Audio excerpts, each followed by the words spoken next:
2 ಕೊರಿಂಥ 12ನೇ ಅಧ್ಯಾಯ 9ನೇ ವಚನದಲ್ಲಿ ವಾಕ್ಯವು ಈ ರೀತಿಯಾಗಿ ಬರೆಯಲ್ಪಟ್ಟಿದೆ. ನನ್ನ ಕೃಪೆಯೇ ನಿನಗೆ ಸಾಕು, ಬಲಹೀನತೆಯಲ್ಲಿಯೇ ಬಲವು ಪೂರ್ಣ ಸಾಧಕವಾಗುತ್ತದೆ ಎಂದು ವಚನವು ಬರೆಯಲ್ಪಟ್ಟಿದೆ. ಅಂದರೆ ಪ್ರೀತಿಯುಳ್ಳ ದೇವ ಜನರೇ, ಆತನ ಕೃಪೆಯೇ ನಮಗೆ ಏನಾಗಿದೆ, ಅದು ಸಾಕು. ನಮ್ಮ ಜೀವಿತದಲ್ಲಿ ಹೋರಾಡಿಕೊಂಡಿರುವಂತಹ ಬಲಹೀನತೆಗಳಲ್ಲಿ ಅದು ನಮ್ಮನ್ನ ಏನ್ ಮಾಡುವಂತದ್ದಾಗಿದೆ, ಬಲಪಡಿಸುವಂತದ್ದಾಗಿದೆ. ನಾವು ನಿಂತುಕೊಳ್ಳುವಂತೆ ಸಹಾಯವನ್ನ ಮಾಡುವಂತದ್ದಾಗಿದೆ.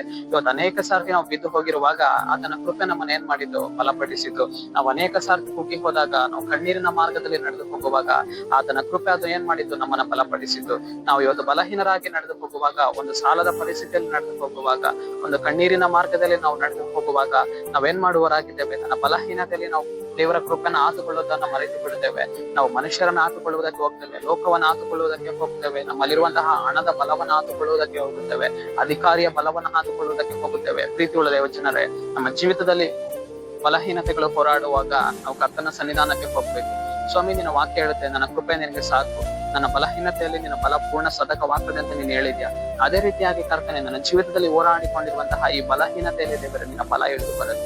ನಿನ್ನ ಕೃಪೆ ನನಗೆ ಪೂರ್ಣ ಸಾಧಕವಾಗಲಿ, ನಿನ್ನ ಬಲ ನನಗೆ ಪೂರ್ಣ ಸಾಧಕವಾಗಿ ಇಳಿದು ಬರಲಿ. ನನ್ನ ಬಲಹೀನತೆನ ಮಾರ್ಪಡಿಸು, ನನ್ನ ಜೀವಿತವನ್ನ ಮಾರ್ಪಡಿಸು, ನಿನ್ನ ಕೃಪೆಯಿಂದ ನನ್ನ ತುಂಬಿಸು ಎಂದು ಹೇಳುವಾಗ ಖಂಡಿತವಾಗಿಯೂ ಕರ್ತನ ಆತ್ಮನು ಏನ್ ಮಾಡುವವನಾಗಿದ್ದಾನೆ, ತನ್ನ ಬಲದಿಂದ ನಮ್ಮನ್ನ ನಡೆಸುವವನಾಗಿದ್ದಾನೆ, ತನ್ನ ಕೃಪೆಯಿಂದ ನಮ್ಮನ್ನ ನಡೆಸುವವನಾಗಿದ್ದಾನೆ. ಯಾವಾಗ ಆತನ ಬಲ ನಮ್ಮ ಜೀವಿತದಲ್ಲಿ ಕ್ರಿಯೆ ಮಾಡ್ತದೋ, ಯಾವಾಗ ಆತನ ಕೃಪೆ ನಮ್ಮ ಜೀವಿತದಲ್ಲಿ ಕ್ರಿಯೆ ಮಾಡುವಂತದ್ದಾಗಿದೆಯೋ, ಅದೇನ್ ಮಾಡುವಂತದ್ದಾಗಿದೆ, ಒಂದು ಪೂರ್ಣ ಸಾಧಕವಾಗಿ ನಮ್ಮನ್ನ ನಡೆಸುವಂತದ್ದಾಗಿದೆ, ಒಂದು ಪೂರ್ಣ ಬಲದಿಂದ ನಮ್ಮನ್ನ ನಡೆಸುವಂತದ್ದಾಗಿದೆ, ಪೂರ್ಣ ಜಯಶಾಲಿಗಳನ್ನಾಗಿ ಅದು ನಮ್ಮನ್ನ ಮಾಡುವಂತದ್ದಾಗಿದೆ. ಆದುದರಿಂದ ನಮ್ಮ ಬಲಹೀನತೆಗಳಲ್ಲಿ ಆತನ ಕೃಪೆನ ನಾವು ಹಾತುಕೊಳ್ಳೋಣ, ಆತನ ಬಲವನ್ನ ನಾವು ಹಾತುಕೊಳ್ಳೋಣ. ಸರಿ, ಪ್ರಾರ್ಥಿಸಿಕೊಳ್ಳೋಣ.